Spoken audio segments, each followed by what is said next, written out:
Sir ನಮಸ್ಕಾರ. ಶೇಖರ್ ಅವರೇ, ನೀವು ನಿರ್ದೇಶಕರು ಅಂತ ನನಗೆ ಗೊತ್ತು.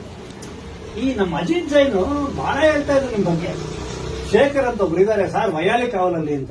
ಅಯ್ಯೋ ಮಾರಾಯ, ವೈಯಾಲಿ ಕಾವಲಲ್ಲಿ ಹೋಗ್ತಾ ಇದೀವಿ ಅಂತಂದ್ರೆ ಅಲ್ಲೊಬ್ಬ ರಾಜ್ಕುಮಾರ್ ಇದಾರೆ ಅಂತ ನಿಮ್ಗೆ ಹೇಳ್ತಾ ಇದ್ದೆ, ನಿನ್ ಗೊತ್ತಾ ಅಂತ ಕೇಳಿದ್ರೆ ಅಯ್ಯೋ ಯಾಕೆ ಗೊತ್ತಿಲ್ಲ, ನಮ್ ಗಣೇಶ್ ಭಟ್ರು ಅಲ್ವಾ ಅಂತ ಇವರಂದ್ರು. ಇದು ಮಜಾ. ಆದ್ರೆ ನಾವಿಲ್ಲಿ ಗಣೇಶ್ ಭಟ್ರ ಆಫೀಸಿಗೆ ನಾವು ಬಂದ್ರೆ ಶೇಖರ್ ಕುಡಿಸ್ಬಿಟ್ಟು ಎಲ್ಲಪ್ಪ ಗಣೇಶ್ ಭಟ್ರು ನಾನು ಹುಡುಕ್ತಾ ಇದೀನಿ. ನಿಮ್ಗೇನ ಗೊತ್ತಾ? ಬರ್ತಾರೆ ನಿಜವಾಗಿ ಬರ್ತಾರೆ ಸರ್. ಅವರೇ ಫೋನ್ ಮಾಡಿ ಕಳ್ಸ್ಕೊಂಡು ಬಂದಿದ್ದೀವಿ ಬರ್ರಿ ಅಂತ. ಅವರೇ ಕರೆಸಿರೋದು. ಎಲ್ಲಿ? ಬತ್ತೀನಿ ಒಂದೇ ನಿಮಿಷ ಬತ್ತೀನಿ ಅಂದ್ಬಿಟ್ಟು ನೋಡಿ ನಮ್ಮನ್ನ ಕುಂದ್ಬಿಟ್ಟು ಅವರೆಲ್ಲ ಹೋಗೋರೆ. ಅಯ್ಯೋ, ಬೆಳಗ್ಗೆಯಿಂದ ಕಾಯಿಸ್ತಾ ಇದ್ದಾರೆ ಸರ್. ಬರ್ತಾರೆ, ಬಟ್ರೆ ಬನ್ನಿ. ನಮಸ್ತೆ ನಮಸ್ತೆ. ಓ ನಮಸ್ಕಾರ ನಮಸ್ಕಾರ. ಸಾರಿ ದಯವಿಟ್ಟು ಕ್ಷಮಿಸಿ.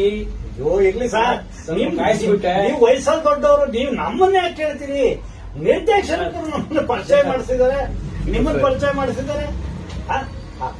ನೀವು ಕಾಯ್ದ ಇದ್ಕೋ ಸಿಕ್ಕಿದ್ರಾ? ಬಹಳ ಧನ್ಯ. ಅತಿಥಿಗಳ ಸತ್ಕಾರನೇ ನಮ್ ಕರ್ತವ್ಯ.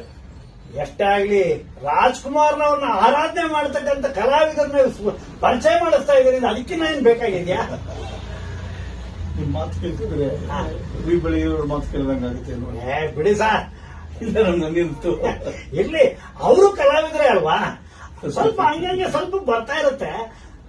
ವೀಕ್ಷಕರೇ, ನಾವು ನಮ್ಮ ಕೆ ಗಣೇಶ್ ಭಟ್ರ ಮುಂದಿನ ದಿನಗಳಲ್ಲಿ ಅವರ ಸಂಪೂರ್ಣ ಸಂದರ್ಶನ ತಗೋಬೇಕು ಅಂತೇಳಿ ಇವತ್ತು ಅವ್ರನ್ನ ಪರಿಚಯ ಮಾಡ್ಕೊಳ್ಳೋಕ್ಕೋಸ್ಕರ ಬಂದೆ.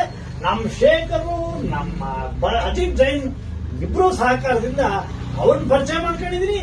ನಾನು ಅವ್ರನ್ನ ನಿಮ್ಗೆ ಪರಿಚಯ ಮಾಡಿಸ್ತೀನಿ. ನಮಸ್ಕಾರ. ನಮಸ್ಕಾರ. ಎಲ್ಲರಿಗೂ ಧನ್ಯವಾದ.